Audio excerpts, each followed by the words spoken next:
Okay, I still need to water. I haven't gotten that yet. I didn't go grocery shopping for the last month just to eat everything that was in the house. So I finally went today to see what it looked like. A bunch of the prices were stupid, so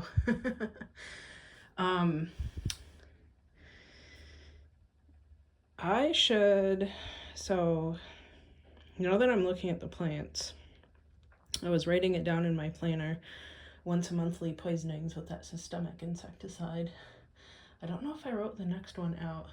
I definitely took a paper towel and wrapped it around and got all the poisons and all of the little axils of the leaves on the vines and everything. I'm glad that there's still green pieces of vine, but I don't see any new sprouts anywhere, which is concerning because it might turn out like this guy, right? And I hope he's not completely dead. Like this tip part is that darker brown that looks kind of dead. But then the rest of it looks like maybe if I'm lucky it'll resprout, please. That might be a lot of bugs. I'll go through and smush them later. Hopefully they're all dead though. What else? Oh, that Esquilito is doing well. The Metricosa bihamata, maybe not that much. What else? Oh, I did repot the little seedlings, so they were here before, but then I saw their roots peeking out of the bottom of their pots, so I put them in bigger pots. I'm glad that I bought the pots that were bigger, like maybe a year ago, and a bit taller, so that they can hold roots. I need to go through and hand pollinate this ground cherry flowers. You can see them from the top. So I think this is a poblano. I think this is that ají yellow Peruvian, and then this is one of those super micro tomatoes. What else? So I'll go through and mush those scale if they're still alive. I think those orchids have been kind of dead for like a year now. I could probably toss the pots. I feel bad about it. Let's look at the backyard. So the lawyer finally said, oh yeah, it seems like we're good to go. So the county, of course, because there's always delays, the guy said, oh, I'm on vacation for the next week and a half. And by the way, your invoice was from last year, so we have to update it to this year's costs. Why didn't they already do that? Because we were already talking about it, but fine. I've moved nearly all of the wood chip pile to the back here. I still have maybe 2 or 3 cartloads left. It's humid out, it's rained, so it rained yesterday and then maybe the day or two before that. So it's like 76 out and like 87% humidity, so you sweat just thinking about going outside, so I'll move it tomorrow.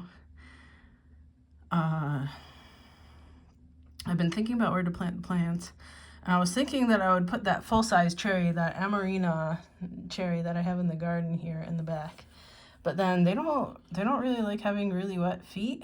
And then the spot right there in that horseshoe is always flooded in the spring. So I went to a native plant nursery and I'm getting 2 willow leaf oaks instead. Apparently they like being in floodplains and nice and wet, and they'll complement the sycamore nicely because they also get to like 100 feet and hundreds of years old. And they're quick growing. So I'll have a nice privacy screen, and oaks are the host plant for a ton of butterflies. So I'm excited about that. What else? You can probably tell, I did the mowing. I took from Wednesday vacation from work through tomorrow, and is today Sunday? Yeah, I think it's Sunday. Through Monday, I have Monday off too. So I've been slowly trying to get on top of the garden work for all of those days. So one day I did the mowing, the next day I finished chopping down that teasel down to the ground instead of the like 1 foot stakes that were sticking out of the ground and constantly stabbing my legs when I tried to walk through there. Of course, I'll still have to chop down the rest of the flowers once the construction does start, but I'm going to let them bloom and see how far we can get along in getting seeds before then. Maybe I should go through and chop down all of the pokeweed because I don't care about that, because it's currently blowing, so it's the perfect time to chop it down.